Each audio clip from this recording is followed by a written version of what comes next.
आषाढ़ अमावस्या की कहानी। प्राचीन समय में एक गांव में एक ब्राह्मण और ब्राह्मणी रहते थे। वह दोनों बड़े ही सुशील और सदाचार से जीवन व्यतीत करते थे। उनके घर में किसी प्रकार की कोई कमी नहीं थी, परंतु उनके यहाँ संतान न होने के कारण वह दोनों बहुत दुखी रहा करते थे।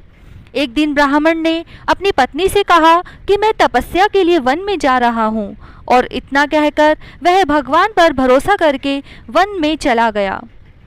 वन में जाकर वह कठोर तप करने लगा और कई वर्षों के कठोर तप के बाद उसके मन में वैराग्य हुआ कि वह अपना जीवन समाप्त कर लेगा।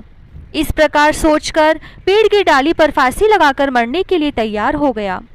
उसी समय अमावस्या प्रकट होकर बोली, तुम्हारे इस जन्म में कोई संतान नहीं लिखी है, परंतु मैं तुम्हें 2 कन्याओं का वरदान देती हूँ। एक का नाम तुम अमावस रखना और दूसरी का नाम पूनम रखना, और अपनी पत्नी से कहना कि सुख अमावस्या का व्रत करे।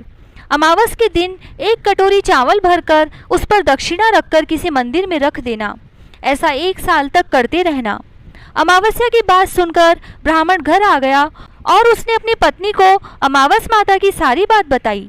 फिर अमावस आने पर दोनों पति पत्नी ने व्रत रखा और कुछ दिन बाद उनके यहाँ 2 कन्या उत्पन्न हुई।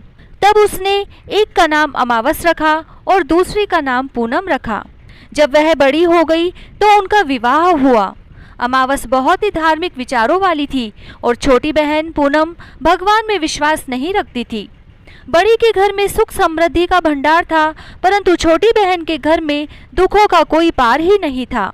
जब बड़ी बहन को अपनी छोटी बहन के बारे में पता चला कि उसकी बहन पूनम बहुत दुखी है, तो वह बहुत सारा सामान लेकर अपनी छोटी बहन के घर गई और उसने अपनी छोटी बहन से कहा कि तुम सुख अमावस्या का व्रत करो और पूजा करके उपवास करो।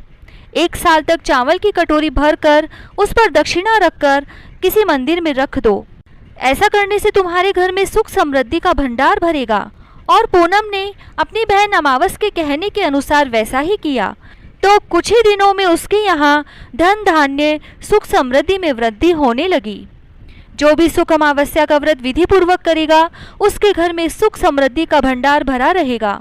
अमावस्या सभी की मनोकामनाएं पूर्ण करेगी। अमावस्या माता की जय। जय श्री राधे।